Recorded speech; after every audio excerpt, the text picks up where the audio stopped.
Бара ғой деп қалды әкем. Сонан соң Тындайға тапсырды. Мырза, бұл бала ешкімге тиіспесін. Бұл өзі ешкімге соқтықпайды, жуас бала. Жоқ, мен бұған ешкімді тиістірмеймін деп күлімсіреді Тындай. Өзіне де айтқанмын. Ескі давалдан шыға келгенімізде батыс жақтан құйын соғып өте шықты да арты салқын желге айнала бастады. Көп шынардың ар жағынан қара бұлт көрінді. Күн жүзі ашықтыр. Екеміз кешегі көшемен жүріп барып, қалың қараға ескі үлкен қақпадан кірдік. Bir қатар биік үйлердің алдыңғы жағы арттағы бақшасынан сәулетті тым әдемі бақша екен. Күс-күс жалаң аяғыммен кір-кір көйлек дамбалшаң ғана соншалық сәулетті үйге кіруден қатты жасқанып, өзімнен өзім қорланып келе жаттым. Түрлі гүл ашылып, жайнап тұр. Тындай маған алма деп бірнеше түбалас ағашты көрсетті. Пысқанда ертіп келіп жегіземін. Жолдан шыға беріп екі тал қызыл гүл жұлып алды да бірін маған берді. Өзіне алып қалған иіскей жүріп келіп уқалай лақтыра салды.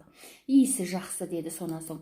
Расында да иісі өте жағымды екен. Мен тастамадым, биғайшаға апарып бергім келді. Bir есікке жақындай бергенімде бақшаның бір жағынан ылдай көріне қалды. Мен жалт беріп Тындайдың талдасына өттім. Қорықпа, итті байлатып қойғанбыз, басқа ит жоқ деп. Тындай жан жағына қарады да ағасын көрді. Ол тиіспейді. Ылдай расында да үндеген жоқ. Қолын артына қайырып бізге қарамай бақшарылап кете барды. Тындай мен Ылдайдың киім ұқсас, түрі де ұқсас екен. Екеуі де төбесін теп-тегіс қырықтырып қысқа шаш қойған. Екеуінде де көк сұры мешпет сым бар. Балақтарын әкесінше байламапты, айдарда қоймапты. Екеуінде де қара барқыз шақай. Тындай секілді оның да қаппайтындығын ұққанымен табалдырығынан қорқалақты аяқтадым. Біз кірген үй шығыс жақ шеткі кішкене үй еді. Оның батыс жақ қарсысында үлкен үйдің есігі ашық тұр. Ол үйге кіруден Құдайдың сақтағанына қуандым. Көз қамайтын қып-қызыл гүлді кілем оның төріндегі есікке дейін жайылыпты. Төр есіктен өтсек, ар жағы тіпті қиын сияқты көрінді. Ол үйде қандай бәле жатқанын кім білсін? Әйтеуір батыс жақ есікке кірсем, барлық масқаралық менің басым орнап, бұрын өзім сезініп көрмеген ең жаман мүсәпірлік халге түсетінімді біліп едім. Бар қоршылық аяғымда тұрмай ма? Біз кірген үй ондай емес. Үй тағанының жарымын алған сәкінің үстінде ғана кілем бар. Қалғаны мұздай жалтыр көгала кірпіш төселген еден екен. Соны да жаман аяғым тайғанақтап әрең бастым. Сәкінің шетіне ғана ілініп аяғымды салбыратып отыра кеттім. Жоғары шығып отыр деп қонақ иесі айтпады да өрлеп шықпауға мен бекіндім. Қарсы үйден қандай пәле шығар екен деп аңдып отырғанымда талшыбықтай бұралған сұңғақ бойлы ақ келіншек кірді. Сопақша келген әппақ бетінің ұшы нарттай қызыл, дөңгеленген үлкен қара көзімен Тындайға күле қарады. Мен одан қымсынып қалып едім, қаупім бекер екен, маған пысқырып та қарамады ол. Шәй ішемісің деп Тындайға қазақша сөйледі. Киімі де жүрісі де қытайша. Осы сөйлеумен ғана маған жылы көріне қалды. Аш беліне түсетін топ-топ қос қара бұрымының ұшын қызыл лентамен түйіп, қызылгүл порымына келтіріп қойыпты. Етегінің екі жаны жырық, ұзын ақ жібек көйлегі жерге тиер-тимес. Қызыл қатипа шақайының тұмсығы жүргенде ғана көрінеді. Көйлегі соншалық ұзын болғанымен тарлығына таңданғандайсың. Етімен ет болып жабысып тұр. Егер етегі жырылмаса тұсалып жығалар еді де, өзі үзілейін деп тұрған аш белінен екіге бөлініп түсер ме еді деп ойладым мен. Тындайдың не айтқанын ұқпай қалдым. Жібек көйлек жабысып алған құйрығы екі айрық болып, бұлтыңдап шыға жөнеді келіншек. Мен үйдің төбесіне қарадым. Сыртынан қарағанда үйлерінің арты соншалық биік, алды аласалау кірпішті дөгелі еді. Төбесінің ішкі жағы біркелкі тегіс әдемі қызыл көк гүлді қағазбен безелген екен. Кішкентай үйде үлкен екі терезе тұр. Әрбір көзі біздің үйге үлкен терезе болар еді шіркін. Әлгі келіншек менің жеңгем деді Тындай. Мен жалт қарадым. Ылдайдың келіншегі бар екеніне, болғанда да ерекше сұлу келіншегі бар екеніне сенбей қалғандаймын. Ылдайдың келіншегі ме деп сұрадым да ол басын изегенде төмен қарап кеттім. Мұндай келіншегі бар адамның елдің қатынында несі бар? Неге жабысады оған? Неге ұрады оны деген ой келіп қалды. Мұны да ұрама деп қалғанымда Тындай күліп жіберді. Потнысқа момымен бір тәрелке турамыш лобы салып жеңгесі кіріп келді. Ылдай қатынын сабай ма деп сұрайды мына бала деп күлді Тындай. Келіншекті күліп жіберді, маған қарады. Мен тұқырып алып алдым, бетім оттай жанды. Неге сабайды екен ол? Сабаса мен де сабамаймын ба? Оны неге сұрадың деп келіншек көзін аудармай маған қарап тұрып алды. Бұл көз өте өктем көз еді. Мен қатты қысылып терлеп кеттім. Біреуді сабағанын көрдің бе?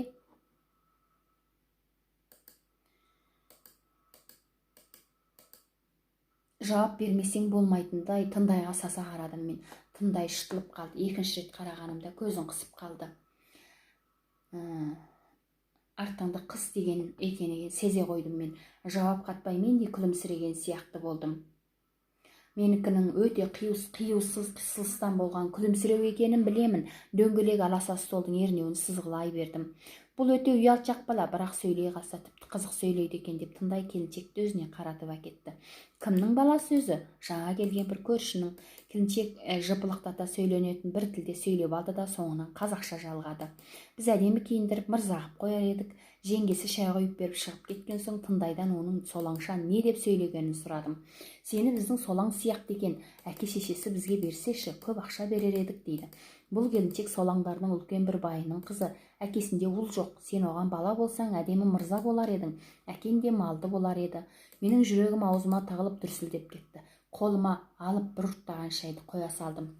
Шығып кеткім келді. Бұл жайымды сезгендей Тындай сөзін жайма шуақтай берді.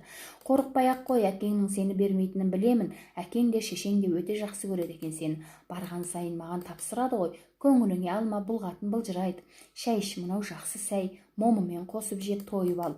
Мен шай ұрттай бердім де лобы жеуге көңілім алай-дүлей. Кешегі лобы дегенін шикі күйінде турап-турап үстіне май сияқты қоңыр бірдеме құйыпты. Одан да жемедім. Сырланған екі шыбықпен қалай еліп алып жейтінін білмеймін. Тындай сонымен алып соғып отыр. Ол тіпті зорлай берген соң лобысынан бір үзіп жедім. Жаныма қойған гүлімді алып қарай бердім. Ол алғашқыдай емес, солыңқырап қалыпты. Тындайдың жаңа үзіп алған гүлін уқалап салған есіме түсті. Өйтетіні бар, неге үзіп алды деген ренішпен ойладым. Ал ылдайы өзінің мынадай әдемі қатыны бола тұрып, елдің қатынына жүгіреді. Бұл да сол үзіп алған гүл сияқты уқалап тастай салған емес пе? Жоқ, бұл келіншек құлпырып тұр, бейшара қызыл келіншекше көзі көгермепті. Мықты байдың қызы болған соң ұрғызбағанда, уқалатпағанда ғой тегі. Бірақ бұлар үзіп алады да қадырсыз тастайды. Мына Тындайдың иісі жақсы деп тастай салуын көрмеймісің? Тоқ қасқыр сияқты. Әкем өзі тойса да көзі тоймайды дейтін. Олар тоқ болса да қойды қыра береді екен. Ал олар өздеріне керексіз болса да жұлып тастай береді. Осылардың тегі қасқыр екен. Сен қонақ болып келіп отырып неге тамақ жемейсің деп қалды Тындай. Жеп болдым, қайтамын.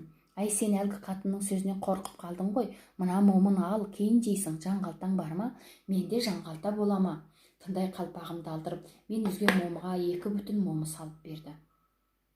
Мен еріп шығып қайтуға бет алдым. Балағын айдарлыша таңып алған ұзын жыртық көйлекті семіз әйел шықты бір есіктен. Аяғы кішкентай ши аяқ екен. Сондай торғын киімді жастау бір әйел ар жағында бір есікте тұр. Таңып алған аяғымен желкесіне түйіп алған шаштары болмаса, екеуі де өңді адамдар екен. Семіз әйел Тындайға онан соң маған қарады. Мына балаң кім деп Тындайдан жауап күтпей-ақ алшаңдап жүре берді. Сенің апаң ба деп сұрадым мен. Иә, арғысы кіші шешем. Ең қиын қасқыр әкесі екен деген ой келді маған. Ылдай біреуін тастап жүгірсе, ол кәрі басымен екеуін тастап жүгіріпті қызыл келіншекке. Баласынан аш көздігімен тартып әкеткені ғой. Ылдай сабағаны да жөн екен, бірақ өз әкесін қоса сабаса әділдік болар еді ғой. Әлсіз деп малайдың қатынын ғана сабауын қарашы иттің баласының. 3 момының үстіне қойып әкеле жатқан гүліме қарап, Тындай тағы да 2 қызыл гүл үзіп берді. Маған арнаған сиын осымен аяқтатқандай болды да қақпадан шыға бере енді менен си күткендей, менің кешегі сөзімді айттың ба деді. Кімге? Үй кеше қызға айт дегенім қайда? Өзі сұрамады, ол сұрамайды. Тындай былай деді де, сен айт. Мен жалтара сөз таба алмай ойланып қалдым. Тұра қалдым да қақпаның босағасына қарай бердім. Берген сыйлығын сол жерге үйіп қойып құтылғым келіп еді. Олай етуден қорықтым да ойлана түстім. Кеше қыз не айтты деп сен менен сұрадың ғой. Ол да менен сұраса айтайын, сұрамаса қайтып айтамын. Тындай санын сапалағымен бір салды. Жүзі суылып, қабағы түйіле түсті де мен төмен қарай бердім, маңдайымнан тері ағып кетті. Өзің ынжық екесің деді ол. Алдымен жігіт сөз салмаса қыз сұраушы ма еді? Иә, алдымен сен айт, сонан соң менен сұрарсың дедім. Оған жалыныш шыраймен қарап қойып, сонан соң қалпағымдағы сыйлыққа үңіле тұрып сөйледім. Мен мынаны алмаймын, керек емес, үйіңе барып қойшы. Оны мен не қыламын, алып кете бер. Ертеңе берерсің, не малайларың жермен алмаймын. Тындай күліп жіберді де жұмсара қалды. Бізде момы көп, алып кете бер, керек емес. Сенің үйіңде астық жоқ шығар. Қызға әлгі сөзімді айтсаң, көбін апарып беремін. Жүр үйіңе, мен апарып салайын. Мен еріксіздесе жүрдім. Сен ол қызға былай де, Тындай саған айт деп тапсырды де. Жақсы көріп қалдым, су бойында болса да бір сөйлессін, ұқтың ба? Сен бұл сөзді айта салып кете берсең, үндемейді ол. Ұрысса маған ұрсады. Осыны айт, иә, бүгін айт. Сұраса айтам, сұрамаса да айт, айтасың, айтпасаң мен өкпілеймін. Осылай қадағалап тапсырды да үйіне қайтты ол. Мен өз үйіме ауыр жүк көтергенде қинала кірдім. Әкем үйде жоқ екен. Табысымды жерге қоя салғым келді де Биғадыл мен Биғайша қарай берген соң бір момыға бір гүлден қосып үлестіріп бердім. Артылған бір парын шешемнің алдына қоя салып едім, күліп жіберді. По, табыспен қайтыпсың ғой өзің, не болды, ызалысың ғой, тамақ берді ме өзі? Жемедім деп тұнжырай түстім мен. Жәмішке айт дейді. Нені айт дейді? Ойлана қалды шешем. О, адырақ алғырай, бәсе, сені не құрметтеп кетті десем, онда мына немелерін неге әкелдің? Зорлап берді, әкеп салды өзі. Дәндеуін иттің балаларының. Сен не дедің, айтайын дедің ба? Жоқ, өзің айт дедім. Иә, дұрыс айтыпсың. Өз намысыңды жібермепсің. Бұзықтан туған немені қарашы, енді онымен бірге жүрме. Ұшынғаннан құтырған туады деген осы. Ол айтасың, айтпасаң өкпелеймін деді. Жоқ, сен айтпа, мен Жәміштің шешесін сақтандырып келейін деп сөйлей шықты шешем. Біреудің бүлдіршіндей жалғыз баласын қорламақ қой енді. Қызыл келіншектің көзінің көгерген себебін мен де шешем айтқан едім. Содан болу керек, ол қатты ширап шықты. Биғадыл сорпыш келіп біраз әлденіп қалып еді. Бет сүйегі сойдиған арық жүзіне бір қайғы орнай қалғандай болды. Бұл жақтың байының балалары өте бұзық болады екен. Сені ұрады-ау енді, ешкіге маза бермейді енді деп уайымдады. Мен осы қайғымен әлдиленіп ұзақ отырдым. Шешем қайтып келіп шай қайнатты. Сен ешкіге үйдің төбесіне шығып қарайтын бол деді шешем. Ол жаққа бармай-ақ қой, мен өзім айдап әкеліп тұрамын. Осы ұйғарыммен төбеге екінші рет шығып қарауылдағанымда үйінен Жәміш шығып тұр екен, маған қолым бұлғады. Мен жалма-жан жерге түсіп шешемнен рұқсат алып шықтым. Жәміш өңін мен айтқаннан да бетер бұзыпты. Күйелеш басымды күлімсірей сылап тұрып, тындайдың не сұрағанын, менің не дегенімді бір-бірлеп сұрады. Оған менің қайтарған жауабыма күлумен болды. Ақырында мені де қорғау шарасын айтты ол. Қазір мен сені шыбық алып қуамын, сен өзендегі балалар жаққа қашасың. Ұялмай-ақ жылай қаш, күлме. Шыбық біраз қаттырақ тиіп кетсе де шыда деп күрсінді. Сені сол ит қапқаннан менің ұрғаным жұмсақ емес пе? Мен ұрған соң саған ол тисе қоймас. Сенің Жәмішке айт дегеніңді айтып едім, қотиын қыз екен, қатты ұрды деп бар. Онан кейін сен оған Жәміштен ұяламын демей, қорқамын дей бер, мақұл ма? Мен бұл амалға разы болып басымды изеп қалдым. Ол бір шыбықты дайындап терезеге сүйеп қойған екен. Үш жағына қалың шүперек орап тігіп тастапты. Сонысын алды да, ал қаш деді. Мен зыта жөнелдім. Қақпадан шыға қарасам, тындай нөкерлерінің қасында екен. Соларға қарай тура тарттым. Таяқ жегізбей құтылып кеткен болайын деп қанша құйындассам да қыз қоймады. Қатты тұрғандай шыбығын бар пәрменіменен сермеп қалып бір кідірді. Бастырмалата қайта қуып жетіп және қырқа салып жіберген болатын. Шыбық кейде дарымай ысқырып қалады да, кейде дарығанмен жұмсақ тиеді. Жылай алмадым, даусым қатты шықпай күлкіге айнала берді. Шындап жылағым келгенде қаттырақ деп қалдым мен. Қыз мырс ете түсті де өзенге таяй бергенде салып қалды. Расымен ақ шыңғыра жөнелдім. Қыз өзенге түспей тоқтай қалды да мен суды кешіп өте шықтым. Не болды деп тындай орнынан атып тұрды.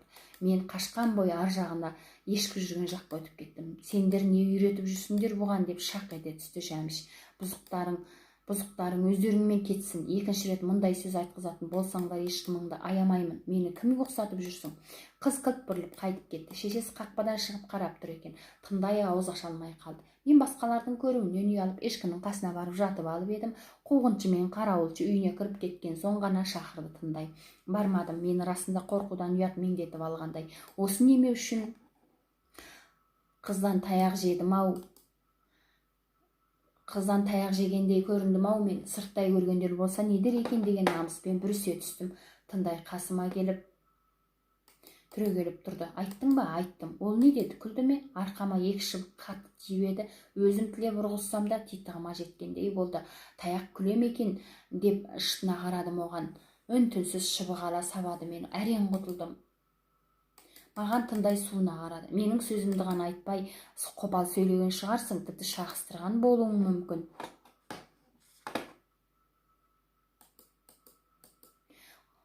Әйтпесе мұншалық ыза болмайды, оған мендей жігіт табыла бере ме? Неге тулайды? Бұзық сөз үйреттің деді ғой. Мен саған қашан бұзық сөз үйретіп едім? Жоқ, сенікінен басқа бұзық сөз айтпадым. Не деп айттың? Жақсы көрдім, судың бойында сөйлессін, басымды сыласын дедің ғой, соны айттым. Тындай шытынап қалды. Бәсе, бұзып айтыпсың ғой, сені жақсы көріп басыңды сипай береді екен ғой. Менің басымды да сипасашы деп айт деп едім ғой. Осылай айттым, сен бағана осылай айтсаң саған тиіспейді, ұрысса маған ұрсады деп едің ғой. Мені ұрды ғой, қотиын қыз екен, қатты қорықтым. Тындай үйіне қайтты. Қолбасшының түсі бұзылғанынан үнсіз отырып қалған балалар оның қарасы көрінбей кеткен соң ғана тарай бастады. Кешегі таяқ жеген ересек нөкер қасыма келіп есіркей қарады маған. Сені ана қызға ұрғызған Тындай ғой, деді ол түрегеліп тұрған бойы жан-жағына қарап. Жәміш жақсы қыз еді, ол Тындайға за болған соң ғана ұрды. Тындайды ұра алмаған соң сен ұрмай қайтсын, таз ашуын тырнадан алады. Мені де талай келіншекке сөз айтып бер деп ұрғызған Тындай. Кеше өзі ұрды. Сенің бұл көргенің ештеңе емес, керегі жоқ, үндемей жүре бер. Мен әлгі намыстану жайымнан азат болғандай бойымды жиып ширақы қайттым үйге. Ешкімді айдап қораға кіргізген соң Жәміштің шақыруымен дауалдан асып сонда бардым. Қолымнан жетектеп үйіне кіргізіп әкетті де жалма-жан арқамдашып қарады. Кейінгі ұрылған екі шыбықтың өзі де қауіптеніп қалған екен. Ойбай, таңба түсіп қалыпты деп өзінің артынан қарап тұрған шешесіне жалт қарады да мені құшақтай алып отыра кетті. Маңдайымнан қатты-қатты сүйді, көзіне жас шығып кеткен екен. Мұның не жазығы, қуалаған боп қана қоймай, неге ұрдың мұнша деп шешесі оған ренжи қарады. Өзі деп күліп жіберді қыз. Өзі ұр, қаттырақ ұр деген соң судан өте бергенде екі рет ұрып қалып едім, қатты тиіпті. Ауырған жоқ, ешнәрсе болған жоқ дей бердім мен. Өзіне сойғызған деген осы деп кемпір қатты күрсінді. Қорқа берсеңдер біріңнің етіңді біріңе жегізеді әлі. Әзер болса мына моласынан көшіріп жібереді. Онан басқа несі бар бізде? Қорықпаңдар ешқайсынан. Кемпір сөйлей жүріп үлкен бір қармананы орамалға орады. Мынаны Мадиянға ала баршы балам. Үйге барғанымда шешем басы көзіме анықтай қарады. Тындай тиіспеді ме саған, өлкеге кетіп қалыпсың ғой. Жәміш маған ұрысқан болып, ұрған болып, қуалап барып апарып тастады, Тындайға ұрысты. Амалын тапқан екен деп күліп жіберді шешем. Жарайды, қызың қу екен, адам болады екен. Әкем болған істі шешемнен сұрап ұқты. Төреге ерген ерін арқалайды деген сөз бар балам. Ендігәрі оған ерме, жай ғана жауап беріп үндемей жүре бер. Жағымсызсаң жаныңды да арыңды да суырып алады. Қазір жамандасатын кез емес. Күштінің арты диірмен тартады. Не десе де үндемей құтылып жүре бер. Ал мұндай арсыз іске араласушы болма. Әкемнің бұл кеште маған айтқаны осы болды.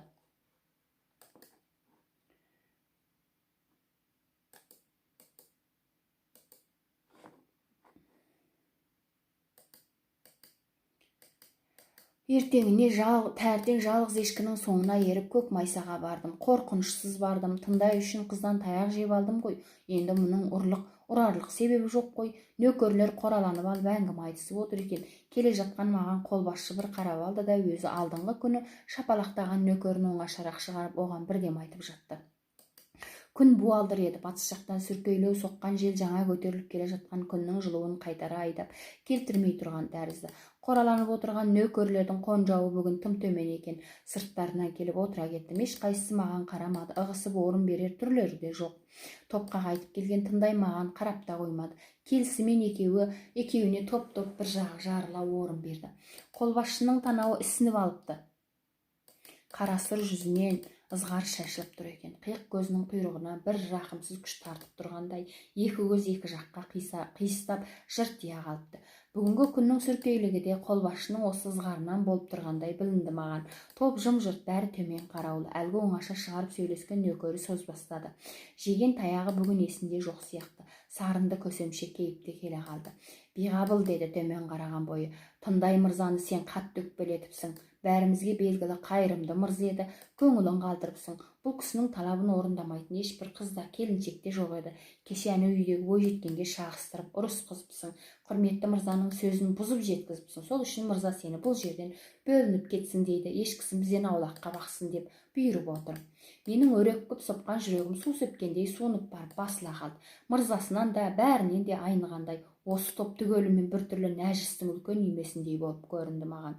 Кеше кеште маған тәп-тәуір демеу беріп, бұл мырзасы өзінде талай келіншек ұрғызғанын айтқан осы нөкер бұл үйменің қазақ ортасындағы ең сасық, адам қарамастай нағыз жүзі қарасы болып байқалды. Аузының дереу арт жағына орнай қалғанын қалғандай құбылуын қарашы. Жиіркеніштен тыжырынып мұрным қисайып кеткендей болды өзіме. Бұрын өзіме бідіп көрмеген ерлік, батырлық дарығандай бола қалғаны байқалды. Мұншалық пәлелі топтан бөлініп кетсем өлем бекен дегендей егеспен тұра жөнелдім. Ешкіні ұстап алдым да жоғары жаққа жетектей әкеттім. Кішкене ешкі дедектеп, ылағы маңырап артымнан еріп келеді. Бұрын жоқ күш те біткендей болды өзіме. Тартынғанына да төрт аяғын бірдей тіреп тас бас табандауына титтей де бөгелмедім. Ешкіні бір еріс ойық жардың шөптесін тұйғына таман апарып ашық жағына отырып алдым. Ешкі біраз маңырап тұрды да жайыла бастады. Сонысына қуандым.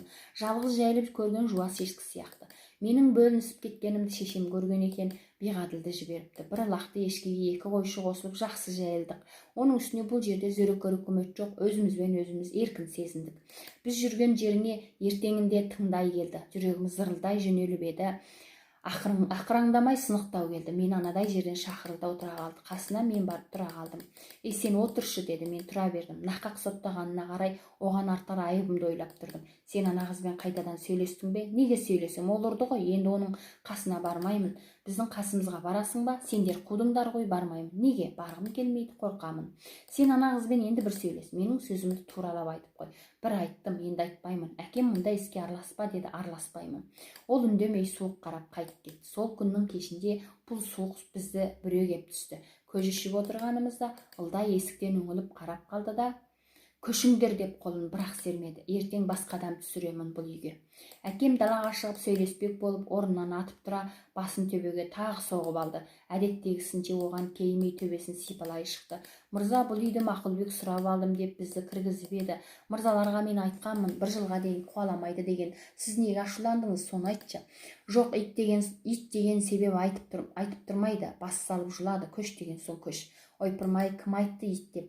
Әнеу балаң итпен ылдайдан ғана қорқамын депті ғой.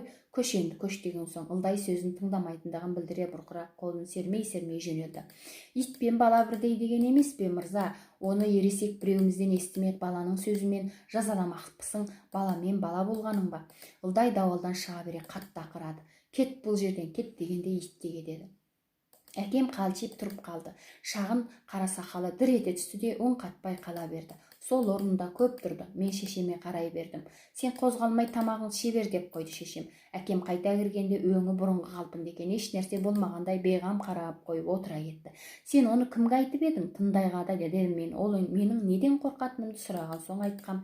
Не деп едің? Bir сұрағанда иттен дедім, және бір сұрағанда сенің ағаңнан дедім. Сонан соң Ақтай Санатбайдан дедім, және бір сарт қыздан қорықтым дедім, және бір дию сарт бар еді, соны ұмытып қалғанмын. Әкеме шешем күліп жіберді. Сен өзің қорқатынның бәрін осылай дізіп айта бер. Мұнан соң еңкілдеп күлді әкем. Қорықпай айта бер. Алдымен иттен бастасаң болғаны.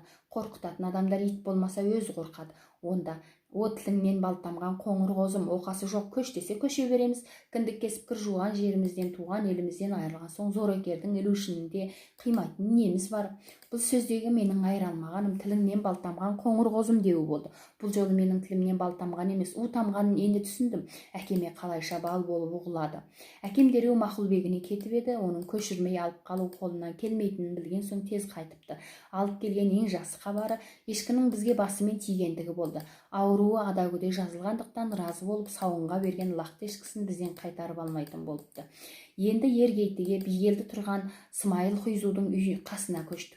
Көшу дегенім Ылдай енді қол бастап шығып, анықтап жазаламай, неғұрлым ұйқысынан оянбай тұрғанында кішкене қазанымызбен жалғыз қабымызды көтере қашып кетіп қалу еді. Таң бозынан тұрдық та солай тартып бердік. Құрметті тергеуші, ит үреді, керуен көшеді. Біздің керуеніміз түйе тізбегі емес, әрине түймедей ауыздарын бақа шашқан кішкене балалар тізбегі. Бұл керуенде де бар жүкті көтеріп көш бастап келе жатқан әке шешемді де сорлатып солай көштірген менің қылмысым. Жан денем түгелімен қылмыс болмаса, кішкене жүрегімнің шын қорқатын жәндіктерін шыншылдықпен айтар ма едім? Шынымызды айтамыз деп у шашып алып ұрлана қашып шыға беру биғаділ екеумізге тура біткен қасиет болды. Ал әке шешеміз бұл қасиетімізден қаншалық сорланып келе жатса да тіліңнен балтамған қоңыр қозым деп сүйеді. Осыныңнан танба, қорықпай айта бер дейді тағы да. Біздің тілімізден желкесіне у тамып, өзі жауыр болып келе жатса да, олар уымызды бал деп есептеуден айнымайды. Қылмыстың қайдан туып, қалай асқынып келе жатқанымен ісі жоқ. Соған жігерлендіреді бізді. Біз қайткенде қылмыстан тазарамыз.